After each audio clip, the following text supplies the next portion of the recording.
guys? Thank you for tuning in to the Phanime Bros Podcast. I am your host, Alfie and with me is my co-host, Tony. How you doing, guys? What's going on, man? Not much. Just got back from seeing Ant-Man a little bit ago, and Mm. it was a good movie. I'm not going to spoil it, but it was a good movie. Solid. Well, let me ask you, 1 out of 10. 8, 7.5, 8. An 8. Okay, so what would you rate the previous? Ant-Man and Wasp. Yeah. I'd give that one about the same, 7.5, 8, and then the first Ant-Man I'd give like a 9. Okay. Yeah, because the first one was pretty good. Yeah. Yeah, I was curious because I'm going to go see it today at 7, Pacific time. So I'm going to go see it tonight when Larissa's off work. Oh, no, yeah, that's like 10 for me. I've been dodging and weaving all the teasers and like the reviews that I've seen. I'm like, oh, no, skip. Dude, surprisingly, I didn't see very many on like Instagram and our socials. Like, I didn't see too many spoilers, so I'm glad I probably caught it, especially for East Coast time. I probably caught it before you guys. I saw it at 10 my time, which was like 7, so you guys weren't even up yet. Yeah, well, I was barely waking up. Larissa had to go to work this morning, so she woke me up. God damn. But anyway, dude, that's awesome. So I wanted to bring this up. I know you just started doing it recently, and I wanted you to talk about it with everybody. You're a man of, D&D. Yeah, I actually just started D&D on Thursday. Was our first game, our first campaign to start, and it was super nervous because I didn't realize D&D is really just how it's what you make of it. Like, our DM has been DMing for about 10 years. So he's like, he's seasoned, he knows what he's doing. We got 2 people that have done it a little bit, and then me and 2 other people are like fresh, brand new. I admit for the first half of the session, I was pretty quiet, didn't know really what to say because it's what you make of it. Like, it's what you want to do. Like, you can essentially say, hey, I want to throw a chair into this bar and see what happens. Like, at the end of my campaign, we fought these like bird guys, and I don't know, a reference to anyone who knows Universal Soldier. Dolph Lundgren's character, what I did at the end was I cut off the beaks of all the bird guys that we fought and put them on a necklace. That's the best. So a lot of people laughed and didn't get the reference, but it was cool. They're like, what? You're like, come on, guys, this is giving you gold here. This is gold. Yeah, exactly. I'm like, hey, like this, you guys got to watch this because there's really no time limit on this D&D campaign. Like, once you figure out this campaign, you're on to you can essentially find a dragon. Right now, we're trying to find this guy that was kidnapped, and it's crazy how a lot of people watch Crucial Role, which is big time voice actors, like the voice of Gaara from Naruto, Joe Migliano.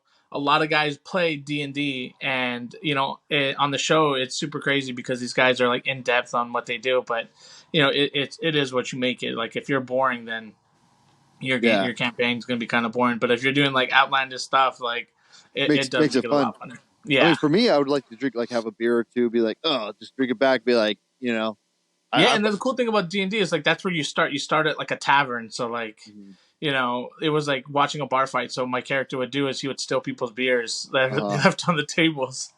or it reminds me of that Key and Peele sketch where he's just like a gangster trying to play D&D. He's like, I want some Hennessy. He's like, oh, we don't have Hennessy. He's like, I want to go to the club and get some bitches. he's like, what? Yeah, dude, it is crazy like that. Like, some people will do some crazy sexual things. Like, one of our guys, or one of the people that played, showed their breasts to the bartender to get information. It's super fun though. I love it. I just found out the guy who plays Scooby. Matthew Lillard. He's big time in D&D. Yeah, I know. I saw that. I was like, dude, that's freaking dope, man. I was like, I need to start getting into it. I mean, I kind of really don't have time, but I mean, the cool thing is we play online, so it's not because we play late. We play at 8:30 our time, and what's funny is everyone's on the chat like, hey, I'm gonna be a couple minutes late. I'm putting my kid down, so I'm like, it's not just me having to wait to go play in the living room until we put Aurora down. Yeah. So it's pretty cool, and it's online, so everything's virtual. I use a laptop and my tablet. Mm-hmm. This app called Beyond, D&D Beyond, is where you control your roles and stuff. It is pretty cool. To be able to do it online and maybe in person eventually when we have time. Oh, that's awesome. Well, I was gonna say you sent me your character. I'll go ahead and post that up so everybody can check that out. I know our one of our big followers is our family members. Yeah, They check they it. do They listen in know. on us. So I want to give a shout out to my aunt and my uncle. We love you guys. Thank you guys for tuning in and listening to us talk about stuff that is not all that interesting to you guys sometimes, but Yeah. we appreciate the support.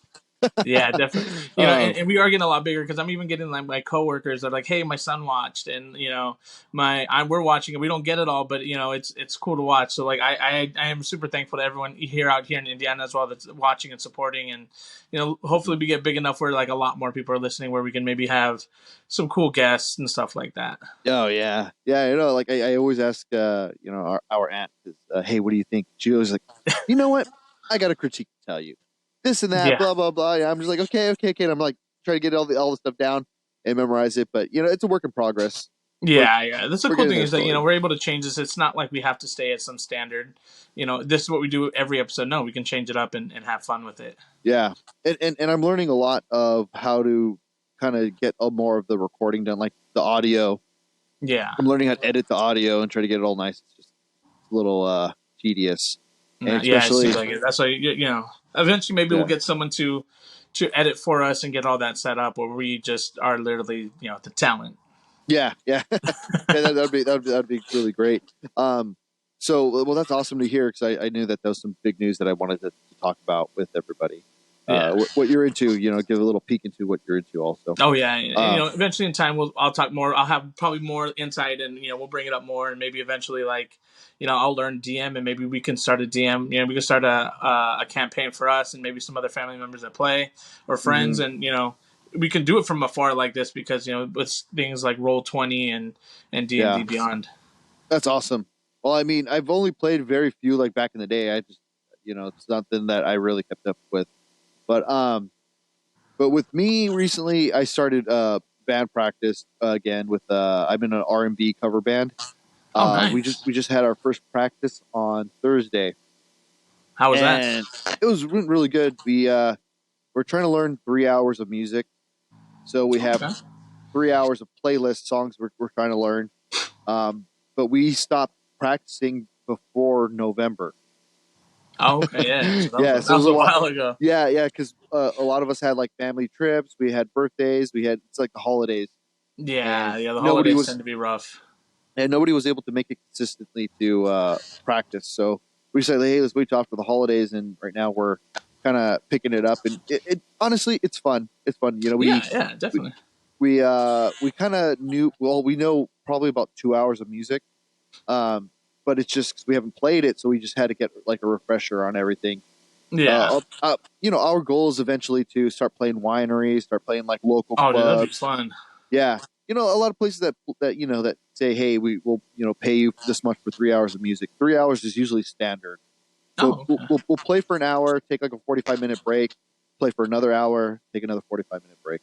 So that's kind of what we're working with. Yeah, it's kind of like what you were doing when you were on tour still too. Like 3 hours is like the normal set. So like you're not new. You're not new to that, like playing live. Yeah, well, it's a little different because, so for example, for like if I was to go play like at like underground clubs, for example, like here in San Jose, it used to be called. There's a place called in Los Gatos called The Venue. There's another venue in at San Jose Skate, and then there used to be one in Cupertino at this church. Generally, they'll get 5 bands on the set list to play for the night. Yeah. Usually it's a touring band, and then you got to get a bunch of local bands who will bring in a crowd, right? Right. Every band would only be allowed to play 5 songs for 30 minutes. Oh, wow. So, going from playing 30 minutes of music for one set to going playing 3 hours. Yeah, that's a big change. It's huge. So, it's a lot of us in the band, this R&B band, are metalheads. So we all listen to metal, we all play metal, but we're all starting to play R&B, country, and pop. So we're playing Ariana Grande, Carrie Underwood. We're playing a Bruno Mars song. We're playing a Chris Stapleton song. We're kind of playing and then like Whitney Houston and some like 90s R&B. Things that'll get you like you said, like wineries and stuff like that, where it's like smooth and stuff where people enjoy. Yeah, and get people to dance. And people at wineries, they pay good money. Yeah, they tend to drink a lot too. So. Yeah, I mean, we'll get free drinks. Oh, I mean, nice. Compared to like, you play for 30 minutes, there's no guarantee you're going to get paid. Right, right. This, we could play up in front of people and then we'll get a guarantee, which is cool. Yeah, well, enough of that. Let's get into the meat and bones of today's podcast. Yeah. So Tony and I have been discussing what we wanted to change it up a little bit. We both love One Piece. We both love anime, but we wanted to change it up a little bit. Maybe we're going to not have so consecutively One Piece like every episode, but we're probably going to keep up. We'll keep up with it. Start throwing in some movies in here, some other cartoons or shows because, we want to keep this thing fresh and going for you guys. Yeah. The one movie we decided to do is, a classic. A cult classic. Yeah. Yeah, I know you posted a video on it, and, but if people didn't happen to catch that, we're going to be doing the 1985's murder mystery / comedy, Clue. Based off of the board games, guys. Yeah. So if you all don't know out there what that is, it's a board game called Clue. And it's basically like somebody gets murdered and you have to figure out who's the one that did it, with what and where and with what weapon. But, from what I understand, this movie, when it first came out, was a big flop. Yeah, it was budgeted at $15 million and only made, 14.6. So it wasn't the best at the time, but it's like, fine wine. It got better over time. Yeah. Well, I think that's pretty cool how a movie, I'm not saying it's cool that they lost hella money, but I think it's cool that the fact that even though a movie is not what the critics are, complimenting, that the people like it. Yeah. You know what I mean? Like we got into it is because our aunts.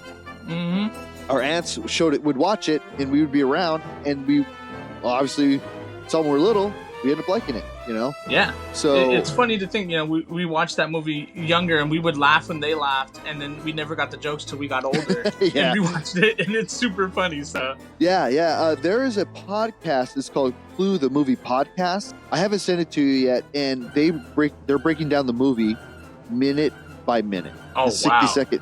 Yeah, so they'll watch the movie for a minute, break it down, and then talk about it and stuff. But the two guys that are doing it, one, he's just a really big fan of Clue.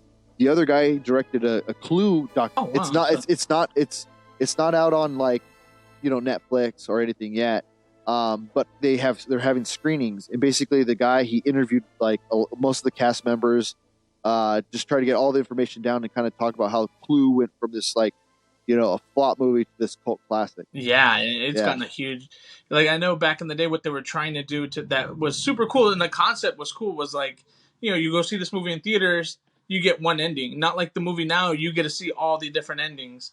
What they were doing back then was you got one ending. So if someone that you knew went and saw it at a different day, they'd be getting most likely a different ending. So when you talk about it, you're like, oh, this happened at the end. And they're like, no, this happened. So that was a cool thing. And I definitely understand the concept, but then I do understand people are like, oh, I'm cheated out of a movie because I didn't get to see this ending. So. Yeah.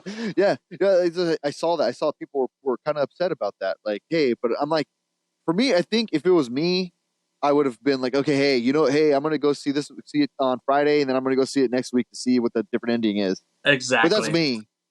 But we have some heavy hitter actors and actresses in this movie. We have Tim Curry, amazing. Madeline Kahn. Oh yeah, R.I.P.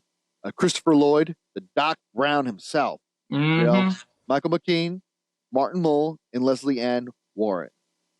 A lot of these actors have won a lot of awards. Yeah, which is pretty cool to see.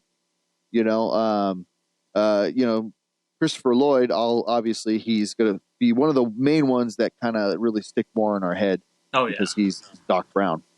And Tim Curry, he's it. He's always gonna. I know a lot of people do Rocky Horror Picture Show, but he terrorized me as a kid. Is it? Yeah. Well, I was gonna say also too, Home Alone 2. Oh, definitely. Yeah. That's he's my favorite in that one. But yeah, definitely this one is the one that I think it first is what we know him from, and then Clue second. Yeah. And then later on I found out about Rocky Horror Picture Show. Yeah, which I'm not a big fan of, but I'm just one of those people that just wasn't a fan of it. Yeah, I mean, I think I've seen it like once or twice, but it's more of like a musical kind of Yeah. deal. And I like musicals, but it was just like, it just didn't really catch my interest. But I can see why people would love it, Yeah. Um, so I was doing like a little bit of research about the movie, and Tim Curry said that this was one of his favorite roles to play, which is pretty interesting because he's played a lot of amazing Yeah. characters. But for him to pick out Clue, that makes it even better for us. Exactly. And just to think, a lot of people at first, in our, well, not even in our generation, maybe the newer generation, like, Mm-hmm. don't probably understand what Clue was at first. They probably would think it's the board game, not that there was actually a movie of it. Yeah. There had been a lot of board game movies before that weren't very popular, but Clue happened to be the one that to me sticked out the most. Yeah, yeah. I really, really, really like Clue. I mean, I'm not gonna lie, I watch it all the fucking time. I watch it all the time.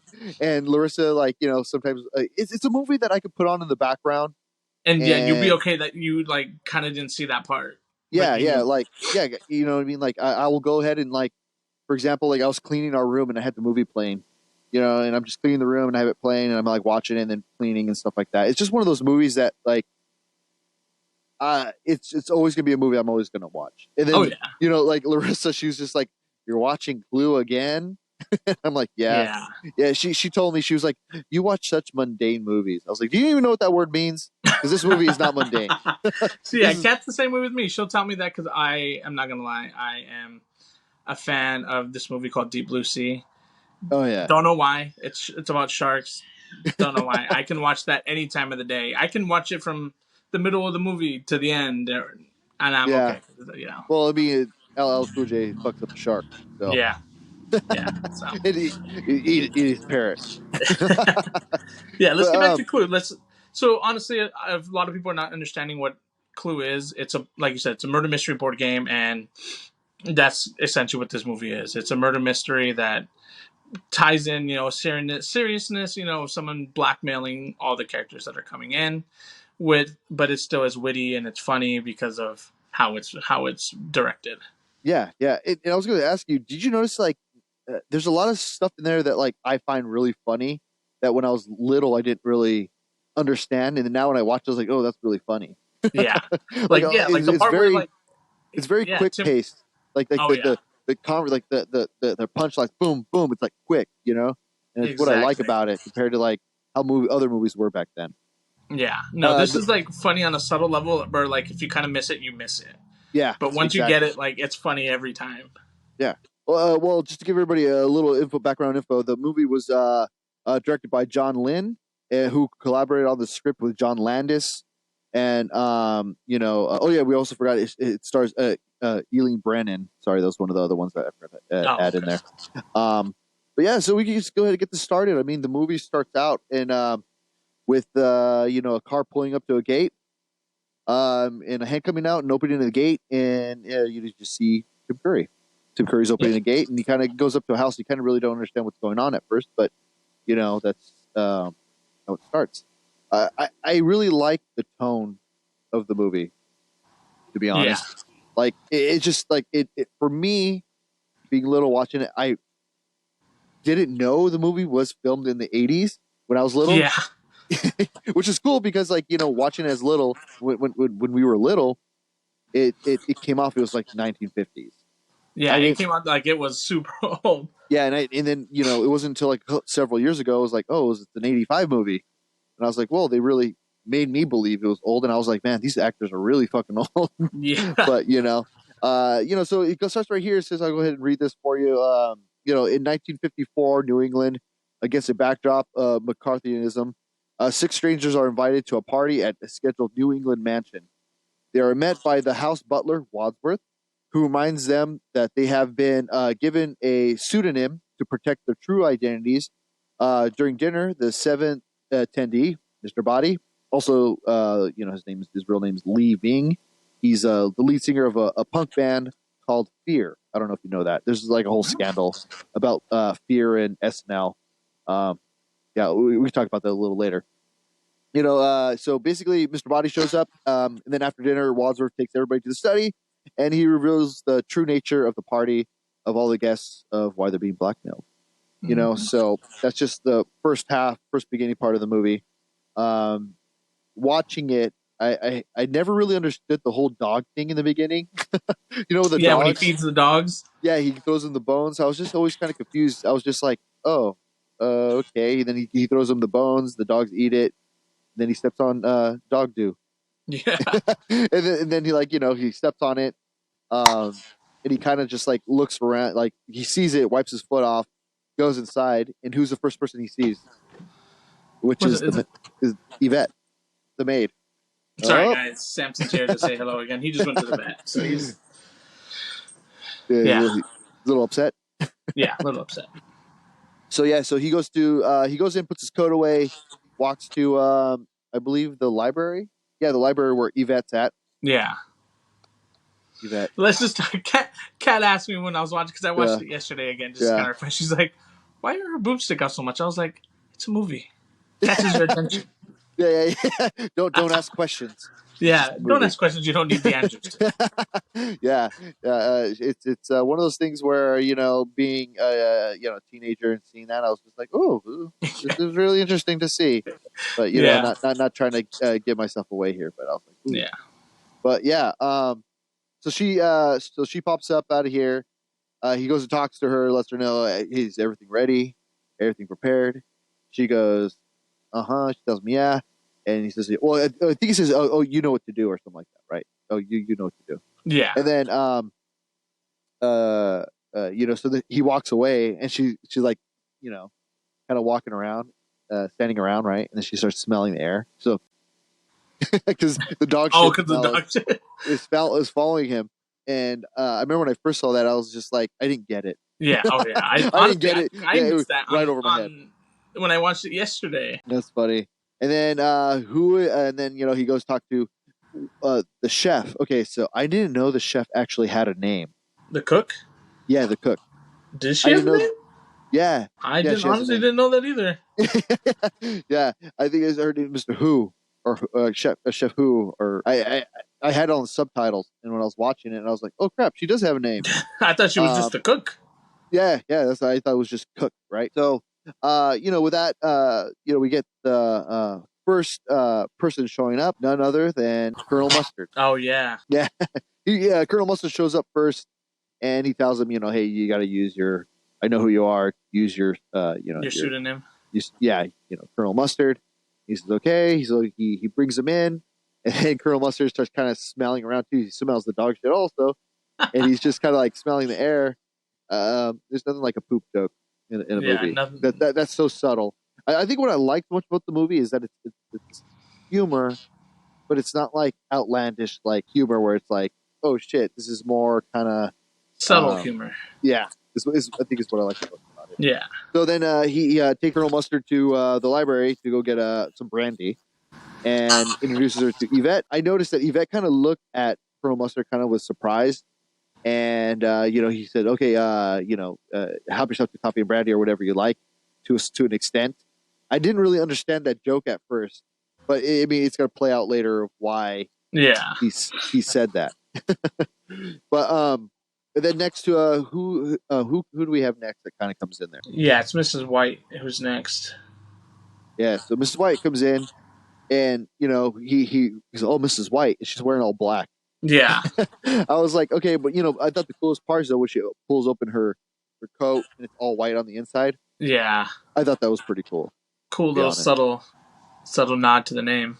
Yeah, which is cool. But it makes sense why they call her Mrs. White, because it's the opposite. You associate black with death, right? Yeah. But we'll once we get more into the conversation, we'll talk about why. And then then so far, then we get the best part of the movie is when Wadsworth introduces Mrs. White to Yvette, and he goes, oh, you know each other, and they're just staring at each other. Yeah. and then Colonel Mustard pops out from behind the door and goes, hello. It's funny because in that the podcast I've been listening to, like I said, they're only up to episode like 18 or minute 18. Dang. So they're breaking down a lot of the stuff that minute by minute. There's a lot of good information. Clue the Movie Podcast. Those guys are a lot of great information. So So next thing, then obviously next we get, I believe we get like, Mrs. Peacock, but they don't really show her entrance. They kind of just show her at the library door, I think, just to, cut down on some time. And then after her, I believe we get, Mr. Green. And then at the end we get, Miss Scarlet and Professor Plum. Yeah. That's one thing I want to talk about. The one person I want to talk about the most is Christopher Lloyd, Professor Plum. Yeah. So the introduction to them is Miss Scarlet's car breaks down. She's trying to figure out, she's trying to get to this dinner. The car's broken down. She sees the car coming up. What does she do? Hike up her skirt and put her leg out. So then some crazy guy comes by and swoops her offers up, right? her a ride. Yeah, offers her a ride. Coincidentally, it's a guy who's going to the same party, who's Professor Plum. Yeah. He passes by here, then slams on his brake, reverses back all crazy. He's like, "Hey, do you need help?" Yeah, I thought that was a little interesting. Yeah. Just a little peek into what kind of person he is. And then we get, they're in the car conversating about like they're both going to a dinner party, and they both find out that they pull out a letter and they're both going to the same place. Yep. Right. And then it goes to them basically getting in the front of the door. It's raining. They're going through, and the one thing I think is a little, I thought was really funny is the part where they pull up to the gate and they go, "There it is!" And there's lightning flashing behind the mansion. And she's like, "Why'd the car stop?" It's frightened. That's my favorite part of that scene. But did you know that picture of the mansion is actually a painting? Really? It's not a real mansion. Yeah, it's a painting. Oh. So somebody painted on a glass. So I guess what they used to do back in the day was paint on like a glass, almost. I'm assuming it's glass, maybe like some type of plexi, like with paint. They'll paint it and then they'll light it up from the back. So then they'll do like flash in the back to give it like that lightning effect. Yeah. So that's so there's I think there's 2 to 3 different angles of the mansion that they have, and the guy from the people from that podcast I've been talking about, one of them, I think he purchased it. Oh wow! So he bought it. Yeah. I really really want to see that documentary because it has a lot of background information. Yeah. About this movie. So and then so then we get to the point of where Miss Scarlet and Professor Plum pull up to the door. He pulls out his umbrella to pull him close to him, and then they're standing at the door. He's like, "Oh, what a godforsaken place!" And then it's a back shot, and he's like trying to grab her ass, trying to cup a feel. I was like, back when I saw it, then I didn't really understand. I just was like, "Oh, okay." He just put his arm around her, but then to know and old enough to see how that is, that shit wouldn't fly these days. He's a fucking creep. Yeah. He's a fucking creep. I was like, holy crap. I was like, and then, they get introduced to the people in the library. Yeah. Right? And that's when they all adjourn to the dinner table. Yeah.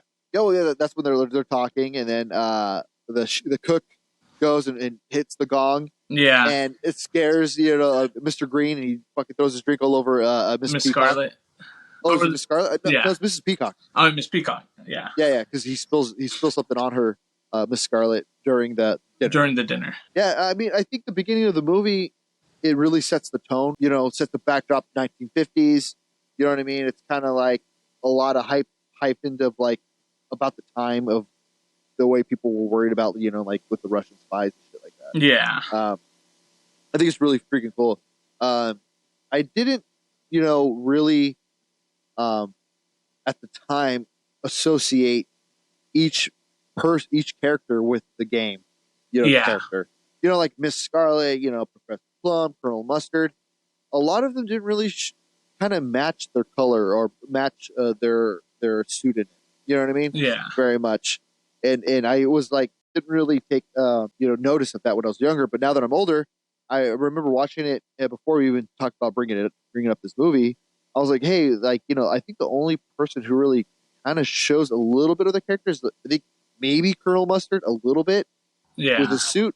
And then Miss Peacock, she has peacock feathers. Mr. Green, I don't think he's wearing anything. I think he was wearing a blue suit, wasn't he? Yeah, he's wearing a blue suit, but there's no green to it. And then, Professor Plum's it's like, what I think is the best, the only thing that's kind of closest thing to like a plum color. But I found out that their cars are actually their characters. Ah. So if you watch the movie, they show you the cars. Some of the cars, they match the characters. Oh, I didn't even notice that. Yeah, yeah. I was like, oh, that's pretty cool. I mean, that's the closest thing we get to. But I get it. It's a movie. They don't want to have it exactly the same thing. But Yeah. they gotta kind of do something, right? Yeah. But what did you think about the what we just went over, like the first half of the movie? Well, honestly, it was kind of like still I didn't really understand what's going on because honestly, I think I remember watching the movie before playing the game as a kid. So like I really didn't understand like the concept of what we were watching yet, that it was like a murder mystery. So it did take me a while, especially being as young as I was, to understand it.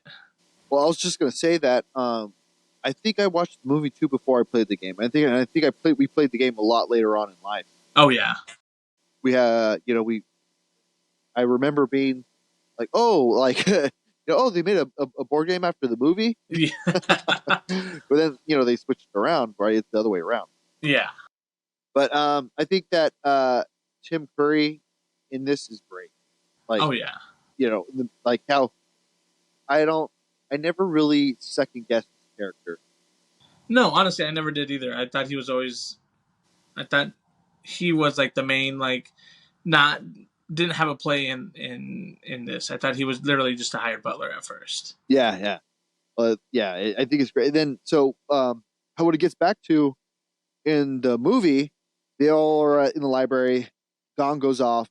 The chef tells basically the gong goes off. Hey, dinner's ready, and they all go to the dinner table, which is an awkward dinner table. Yes. Like everybody doesn't know what. I mean, everybody got a letter. That's all they knew. Yeah, and but I don't know. It's weird. There's a couple things that they say when Mr. Green shows up. He says, "I'm here to see Mr. Body." Does I don't know if you caught that. Yeah, no. He says, when remember he Wadsworth opens the door and Mr. Green's staring at the dogs. He's looking at the dogs. The dogs are growling at him, and then he goes, "Sit," and then he sits right. And then he's like, "Oh, what?" He's like, "Oh, I'm here to see Mr. Body," and I was like, "Oh, wait a minute." So I think in the note in the letter it doesn't say anything about Mr. Body, but it says I think that they're all pretending like they don't know who has them there. But I thought that was a little interesting, which kind of ties into what ending I think is the real ending, the ending that I like the most. But we'll get to that when we get to the end. So they're at the dinner table. They start. Miss Peacock is very uncomfortable. You can tell she starts talking and kind of rambling on, and everybody's kind of just staring at her because she's just doesn't like science. Yeah, she doesn't like silence. So they're all kind of trying to match each other up and try to figure out why they're all there. And Wadsworth is not really giving anybody an answer. He's kind of like going around all their questions and kind of like, kind of brushing off like why they're there. Yeah. And the funniest part of the scene is where Miss Peacock is talking, blah blah blah. The lightning hits. Mr. Green throws his drink on Miss Scarlet. And then he starts trying to like clean her off, and she's like, "Hey, watch it, buddy." But I think it's funny because of who his character is. And we come to find out why he's being blackmailed, and why he's being blackmailed is because of sexuality. Yeah, we'll cross that a little bit, and then they start bringing out the food and stuff like that, right? And how they bring the soup. It was like the first course of soup. Yeah. And Miss Peacock said she loved the soup. No, not yet. Oh. Yeah, so this is the first. They get like two soups. It's weird. They get that shark. They get that shark fin soup, and then they get the monkey brains. Oh, that's what they get later. Yeah. So they get the shark fin soup, and Professor Plum says we should eat it now before it gets cold. And then one of the other people say, "Oh, well, we should wait for the host." And then Yvette goes, "Oh, I have something set aside for him when he gets home, when he gets there." So then they, Professor Plum, and then Miss White, and they're going back and forth, and everybody's just like staring at him. Dude, I was like, that was hilarious. Because like we all know somebody who eats soup like a fucking mad person. Yes, you can't eat it quietly. I mean, I'm more of like I would probably be staring like, dude, just chill out on that. On slurping it. Yeah, you slurping a little too hard, bro. But another thing, so then like then eventually they go like, oh, isn't this for like our the host? And he goes like, well, it goes for our other guests. They're like, well, isn't this for the host? They kind of like go around it, and then they bring out the monkey brains. One thing I was thinking about. So basically, we've come to find out that who the informant was for Mr. Body was the cook who would inform information about what Miss Peacock was doing. Yeah. And I always thought, like, wouldn't you see, like, if I was Miss Peacock, wouldn't I see the chef at some point there? You know what I mean? Like, like, think about it. Like, that part where they get the soup, she opens up the blinds, the cook is right there. Oh yeah, and then they start feeding everybody their plates of food, right? Yeah. Of the monkey brains, right? Well, what we noticed, like in that podcast, they talked about, look at Wadsworth. She goes, Miss Peacock goes, this is my favorite. And she tries to look around him to see the chef. And he has the two plates, right? He has the two plates, and he blocked Mrs. Peacock from seeing the chef. So he doesn't see her. So she doesn't see the chef, right? Yeah. The cook. And then immediately he goes like this. He looks back right away, kind of like, did he see her? So I really think Miss Wadsworth was hiding the cook from Mrs. Peacock. And when you watch it again, check out that scene, and you'll see he's literally blocking her view subtly. And then after she goes, oh, she starts eating, he kind of like looks back and kind of gives this like smirk. Yeah. I'm like, I'm gonna have to check that out and see. Yeah. I feel like I missed a lot, so I'm gonna have to rewatch it now. No, yeah, dude, I'm telling you, that podcast, through the movie podcast, dude, they bring it about a minute at a time. I'm like, this is gonna take forever, but it has a lot of information, which I'm like, holy crap, I didn't think of that. So, after that, they kind of discuss like how, why they're all there. They come to find out that everybody there is either working for the government or lives in Washington, D.C. for some reason. Right. Miss Peacock asks Mrs. White what her husband does. She says nothing. Lies around back all day. yeah. And that plays into what happens later on. And then Mr. Body shows up. You don't see him, which is I love the scene because they don't show him. You just hear him and Wadsworth talking at the door. Hey, why are you locking me in? Blah blah blah. And he's kind of like questioning Wadsworth, like, what's going on here. Yeah. And then he's like, oh, what's in the bag? Nothing. Gifts. And then he walks into the dining room where everybody's eating, and he goes, what are they all doing here? Think about that. He asked, what are they all doing here? But then he brought gifts for everybody. Yeah. I thought that was a little kind of odd. Like, oh, wait, what? Yeah, that does seem a little odd. Yeah. I see just like subtle things like that. Like I feel like I missed, so now I gotta have to rewatch it now. Yeah. So it's one of those things where I'm just like, okay. So yeah, we end up being that he ends up saying like how he knows Yvette, and Yvette, Mr. Body and Yvette know each other, and then how they're here for a reason, and they're like, well, if this is his house, why do you show up late? Blah blah blah, and then Wadsworth says, hey, well, let's go in the lounge for some coffee and brandy. They all go to the room for coffee and brandy, and then Wadsworth's instructed to inform everybody why they're there, right? Yep. We come to find out that Mr. Body's the one that's blackmailing everybody. But right before that, he kind of goes in one by one why everybody's being blackmailed. We kind of start just throwing them out there of who's been blackmailed for what. We'll start off with Colonel Mustard, basically selling government secrets. Miss Peacock, taking bribes from lobbyists. Mr. Green is a homosexual. He can be terminated by his grounds of work, which I think is kind of fucked up. Right. Well, back in it would be like considered like the 50s or 60s. So yeah, well, it was the 54. Yeah. So with that, he's there's that, and then Mrs. White husband's disappeared. Yeah. Murdered. It's a little suspicious. I think we kind of get the idea that she killed her husband. Yeah. Husbands, because she had more than one. Yep. And then, Mr. Plum, like he was a doctor who no longer practices anymore because of things he did with his patients. Yeah, they having sexual encounters with his Female patients. Yeah, with his female patients. And then Ms. Piarco was like, ugh, disgusting. And then he's like, oh, you're making moral judgments because you're the one that's like accepting, all Bribes. these like bribes, right? And then, Miss Scarlet comes out and basically says she's a madam at a brothel. Mm-hmm. And, so she says she's seen Colonel Mustard before. He hasn't seen her, but she's seen him. That's really interesting. So, and then everybody gets kind of like pissed off, right? Because they're like, what the hell's going on? Yeah. And then, this Wadsworth finally reveals Mr. Body's secret, and he's the one who has been blackmailing them and the others. Wadsworth has gathered all the guests there together to confront Mr. Body and turn him over to the police. He reveals his plan is to revenge against Mr. Body, who is both his former employer and Mr. Body's blackmail, and has resulted in the suicide of his wife because he was blackmailed. Yep. Kind of messed up. Yeah. But that all kind of like ties into the bigger picture of why they're there. But then again, I don't know how true that Wadsworth's story really is. Yeah, because the ending I believe is the one where he is the main suspect. But which one? Which ending do you believe is? The ending that I believe is the one is going to be where it's Wadsworth. He's actually Mr. Body. Hmm.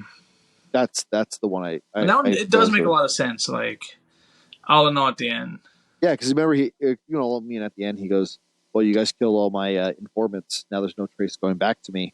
So I feel like that's the most believable ending, right? Yeah. In my opinion, this is Mr. Body reminds the guests that he can reveal their secrets in police custody and offer them an alternative proposition by using weapons he has provided, which are going to be the wrench, the candlestick, the lead pipe, the knife, the revolver, and the rope. Yep. So they could kill Wadsworth and destroy the evidence and keeping their secret safe. Escape is not an option, as Wadsworth, it did not allow Mr. Body to leave when Mr. Body was trying to escape. Right. Yeah, he tried to throw the plant at the window to think he'd get out, but as soon as he was going to do that, the dog showed up. Yeah, the dog's like, "What? It's just glass," and then the dog jumps up. I'm like, "Well, is this whole house like, covered like surrounded by dogs?" Yeah, that's what it seems like, right? It seems like unless those two dogs are just circling the house. Yeah.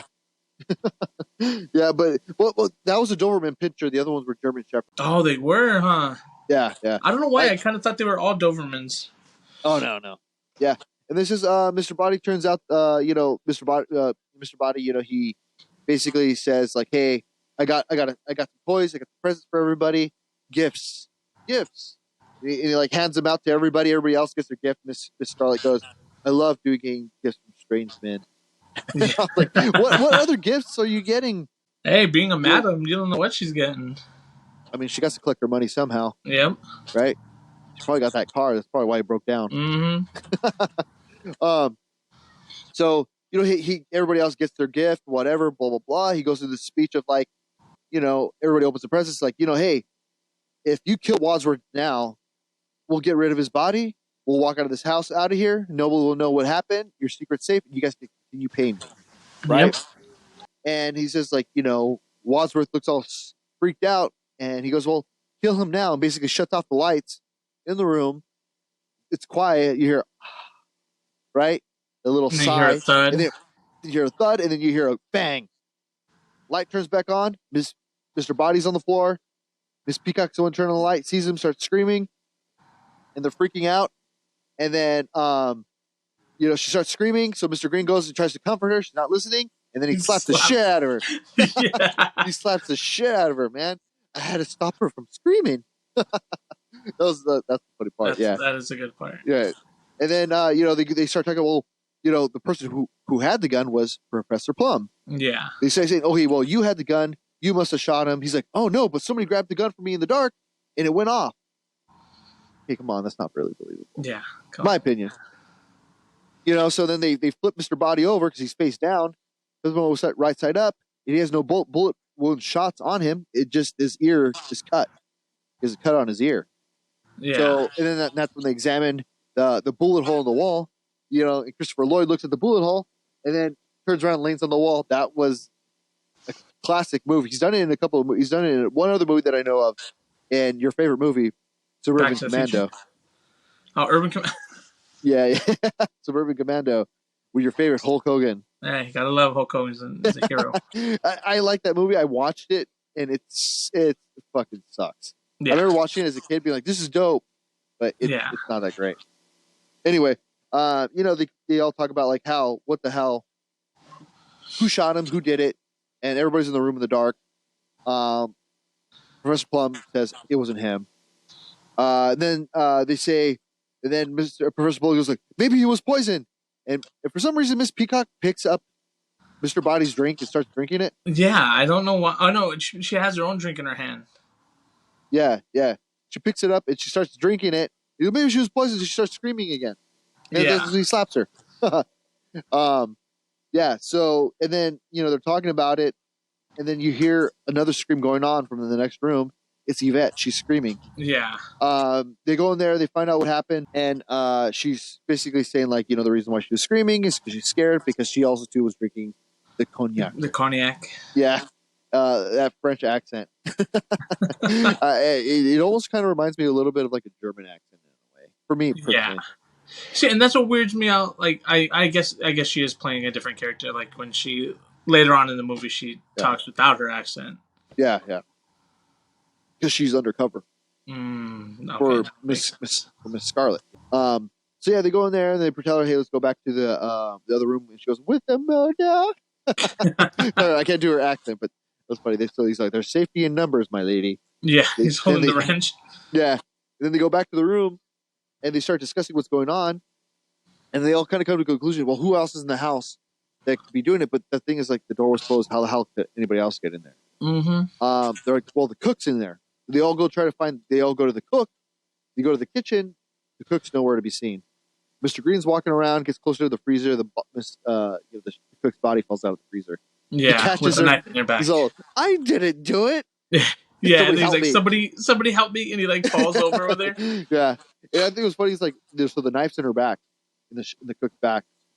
Colonel Mustard goes, "Don't touch it," and then he grabs it. Then he grabs it. Yeah, yeah. I was like, okay, like they're like, oh well, there's fingerprints. It's like, there's already too late for fingerprints. Yeah, but it was like he touched it. So then, but did you notice that Mrs. Peacock was the only one that wasn't in the room right away? No, I never noticed that. Miss Peacock and Professor Plum were the last ones to get it. Huh. So then they go, oh, well, who's the one with the knife? And they go, oh, wait, Miss Peacock was the one with the knife. And she's like, I put it down back then. I don't know. I put it back down sometime, Yeah. So with that, it kind of was suspicious. Yeah. Suspicious. So they end up going, the Wadsworth goes like, well, we got to take her to the room with the other body. And they're like, why? Well, I like to keep my kitchen tidy. Yeah. And then, so they're picking up the cook, and the cook's not a small woman. Yeah, she's a big woman. So they're carrying her, right? And Professor Plum and I believe Mr. Green are in the front.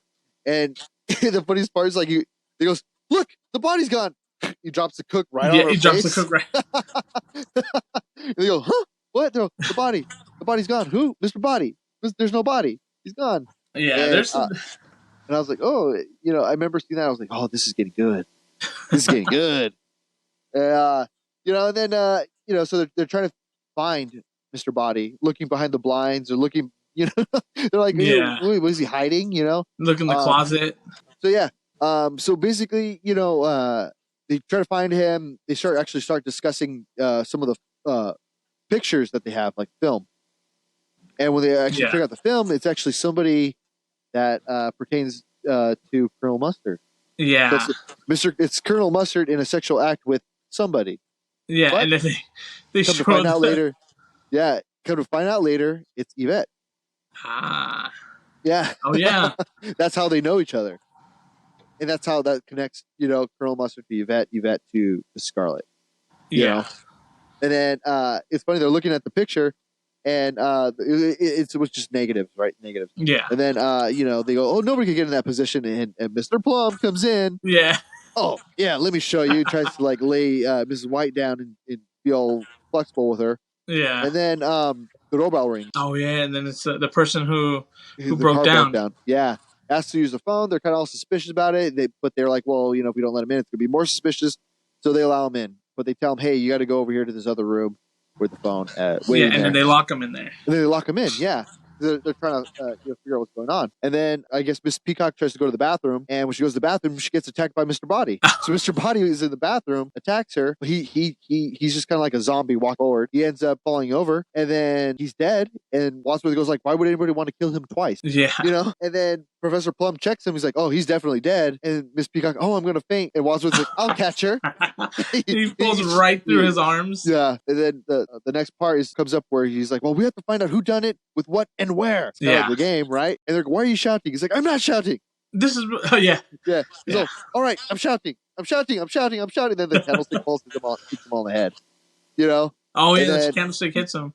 Yeah, and then they bring Mr. Body back to the lounge. The lounge. Yeah. It's still fancy, all these different for the rooms. Yeah, that house that's all a giant set. Really? Set. Yeah. So they they take the body back to the Mr. Body and the cook back to the room. They put him down. They have the women pick up the cook. And everybody picks up Mr. Body. So I was going to tell you about Lee Ving. He's a lead singer of a punk band back in the 80s called Fear.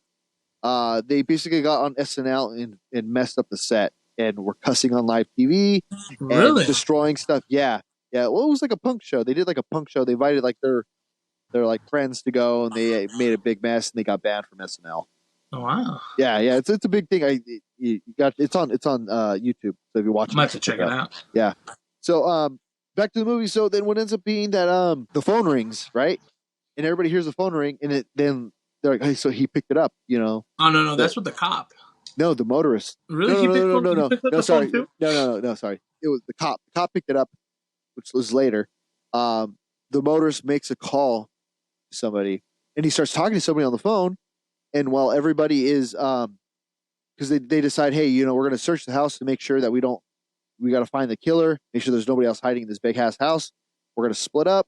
They end up splitting up. 2-person per floor. In the basement is Peacock and Professor Plum. The bottom floor is Colonel Mustard and Miss Scarlet. The second floor is going to be Wadsworth and Miss White, and then the attic is going to be Mr. Green and Yvette. Yeah.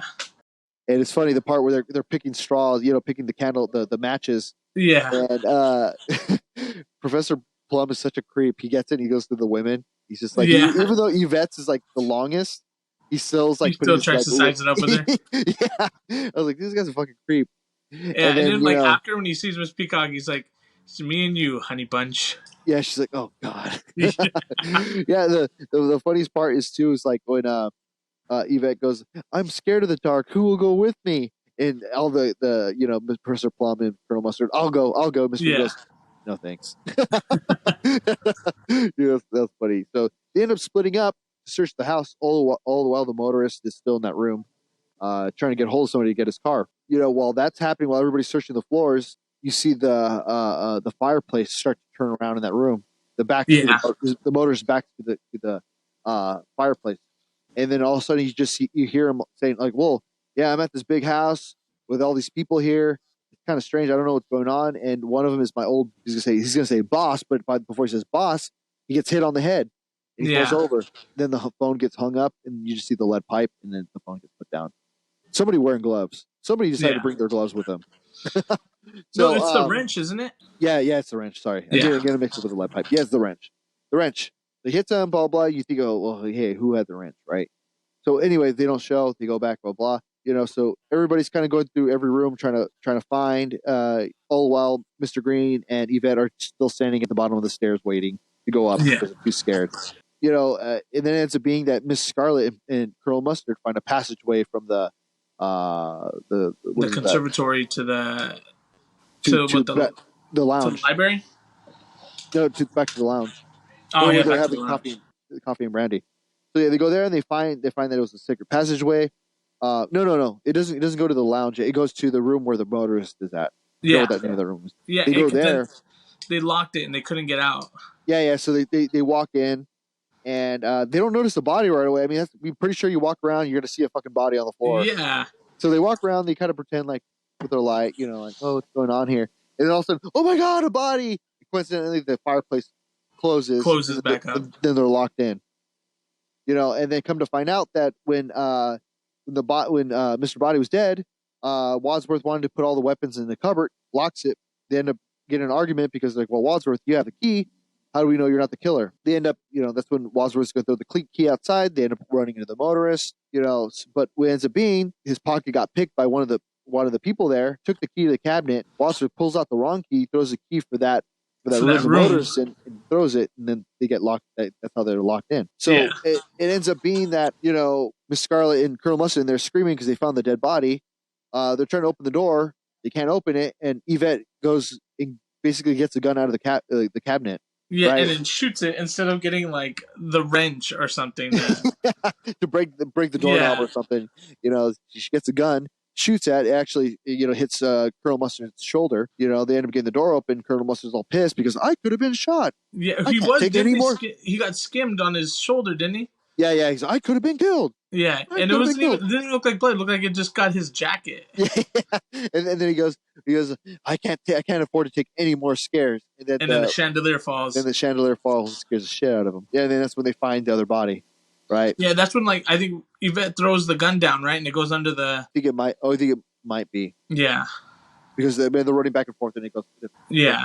You know, so with that being on, everybody gets more suspicious of like, okay, now this guy's dead. What the hell's going on? I think at the time, I assumed maybe there was somebody else in the house. Honestly, and that's what I thought too. I thought there was someone like secretly running from room to room through the passages. And I was like, I remember when they showed the first passage, I was kind of like, oh, you know, like what's going on? But I kind of thought maybe that Colonel Mustard did kill him because remember they go to the ballroom and he goes, oh, okay, you check it. So like, there's something behind the curtains. Oh yeah, goes, yeah, you check it, and then he walks away. Right, he just ditches her. Like, yeah. So I think he killed him there. I think that's when I killed him personally. And then from that point, you know, it's just everybody's still trying to figure out who is what. With all that being said, you know, they go back to searching the house.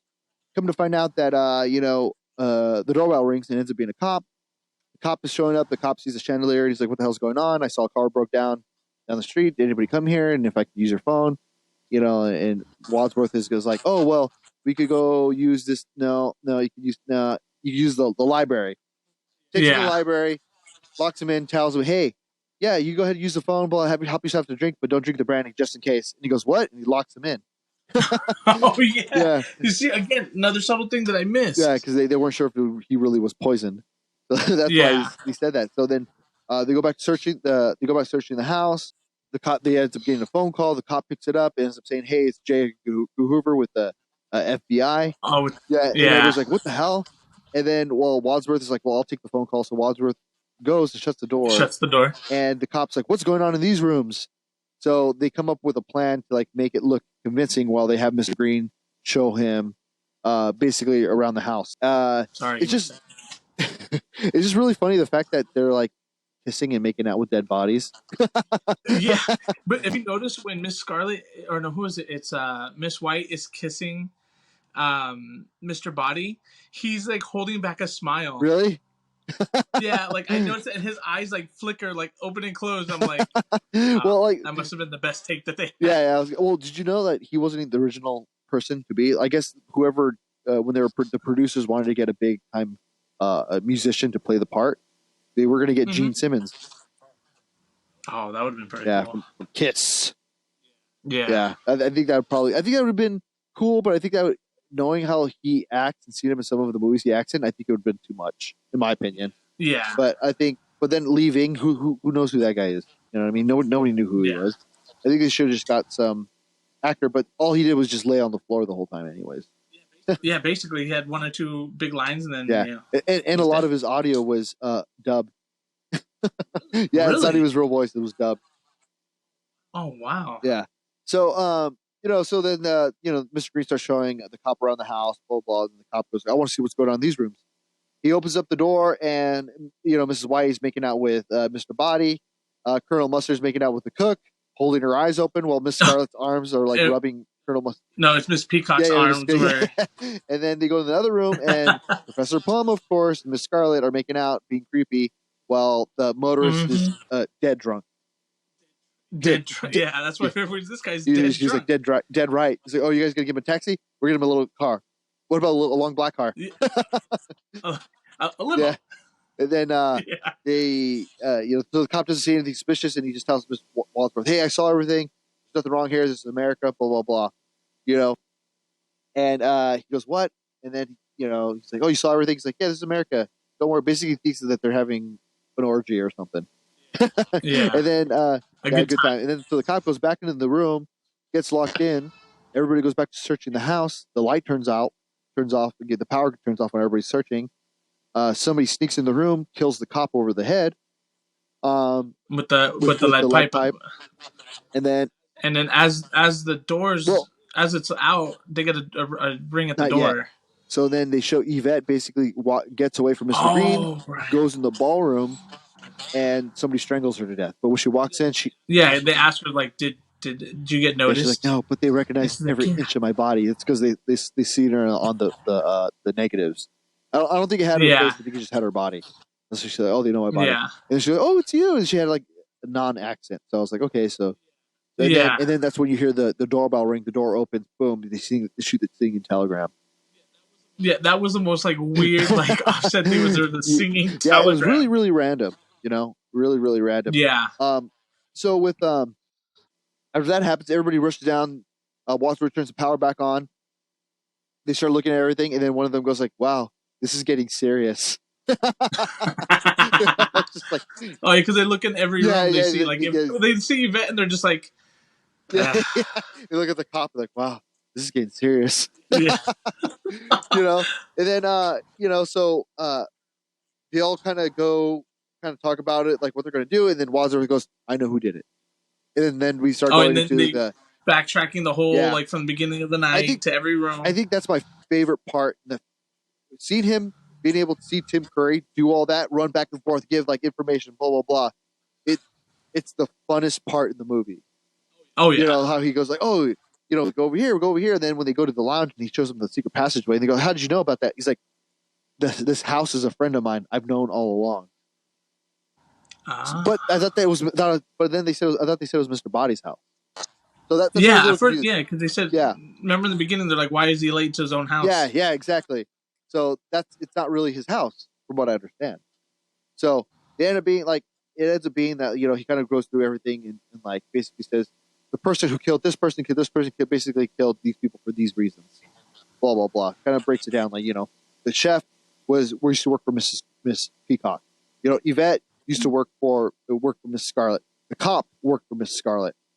The motorist was the chauffeur for Colonel Mustard when Colonel Mustard was selling was a war profiteer. The singing telegram was a patient of Professor Plum. Of Mr. Plum. Yeah, and but Yvette also too is the one that had an affair with Mrs. White's husband, and that's why she killed him. Right? Yeah, because Mrs. White said he knew who she was. Yeah. And so it's like all these people are killed and they're accomplices, So it comes to find out basically Wadsworth says, okay, whoever has the gun is the murderer. In the first ending, it's Miss Scarlet. And then they start going over like a 1 + 1 + 1 + 2. They talk about how many bullets are still left in the gun. They talk about all the times they've been shot. And that was the funniest part. They go start at 1 + 1 + 1 + 1. He's like, no, it's 1 + 1 + 2 + 1.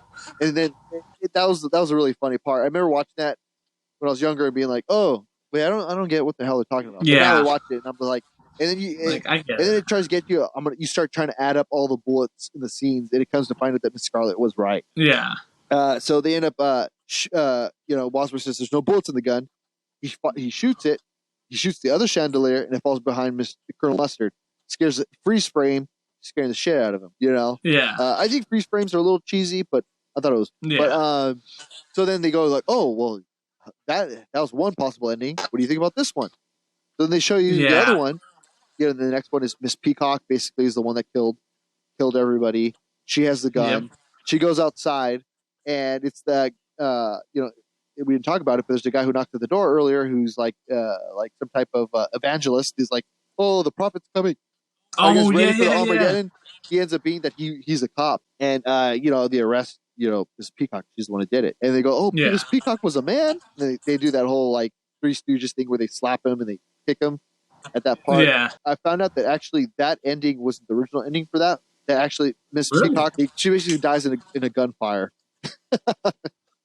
Damn. Yeah. She dies in a gunfire. But they obviously didn't show that because they need to keep it more not so gruesome. PG. Yeah. But the ending that I believe is the real ending is Wadsworth being the one that basically got everybody to kill his informant for him, and he was going to leave. And he was like, yeah, I'm Mr. Body the whole time, and Mr. Body's actually my butler. I put him up to it, and he's gonna have them pile the bodies in the basement and walk out one by one, And I really feel like that's the true end, in my opinion. Which one is the one where Mr. Green is a cop? That's the same. That's the same ending. That's the same one where Wadsworth is. We'll all one by one. We'll all leave here, pile the bodies in the basement. We'll all leave one by one, and we'll continue with the arrangements, right? Or So, and then that's when Mr. Green goes, oh, excuse me. And he pulls out the gun, boom, and he shoots him. And he goes like, oh, Wadsworth is shot. It's like, oh, you're a good shot. He pulls out the blood, very good shot. And then he dies, right? And then all the cops come in. They come to find out that he's actually not gay. He was undercover. And basically, but in the ending, every single person killed their own victim. Huh. So like, Professor Plum killed the Telegram. Colonel Mustard killed his Peacock, the cook. Exactly. So I like that ending better.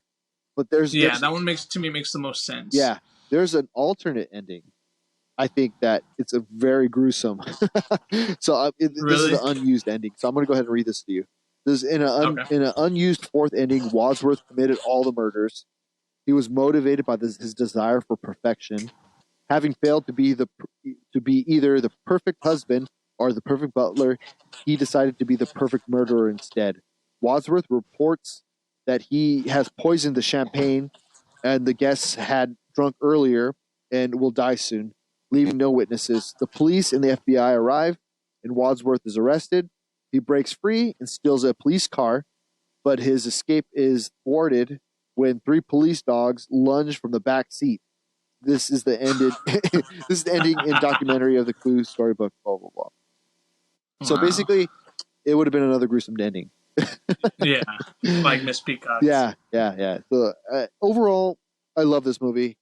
This is a movie I'm probably going to continue to watch forever and ever.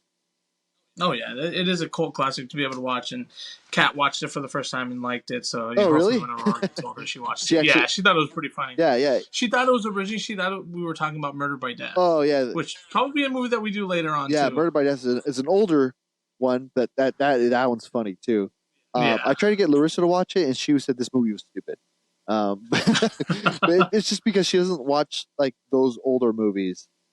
Yeah. So, but I keep telling her, well, when we have our daughter, she's going to watch it. She's going to watch it all. She's going to love it.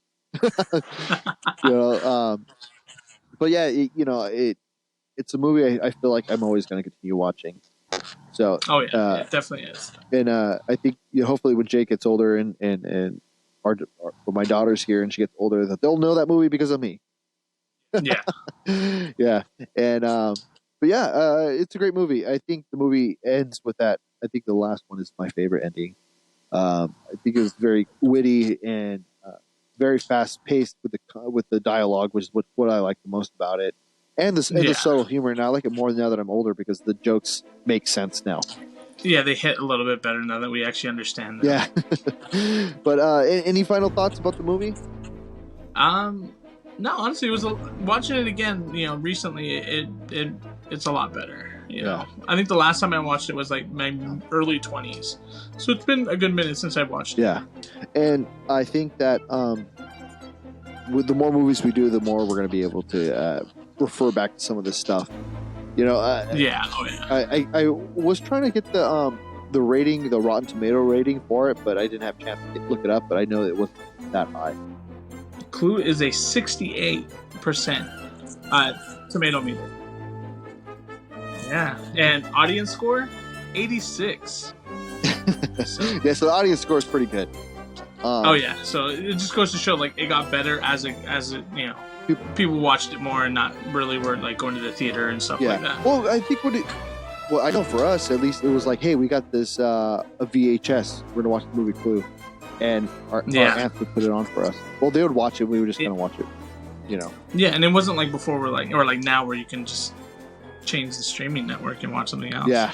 It's like we were watching that, or we weren't really watching anything. Yeah, exactly. So, all right, man. Well, it was fun. I'm glad we got this out of the way. This is first of many. I want to ask everybody out there, be sure to like and subscribe. Be sure to keep following us on TikTok, and our stuff's always coming out on Spotify and on YouTube. Be sure to like and follow. Yeah. Make sure you watch, on Spotify, because you can actually watch us on Spotify as well as listen. So yeah. The more listeners we get on Spotify, the more chance we'll get sponsored, so we can, upgrade our equipment, stuff like that, so we can put out better stuff. Hell yeah. All right, guys. Well, you guys all have a good day. Make sure to keep in contact with us. All right, bro. I'll talk to you later. All right. Take care.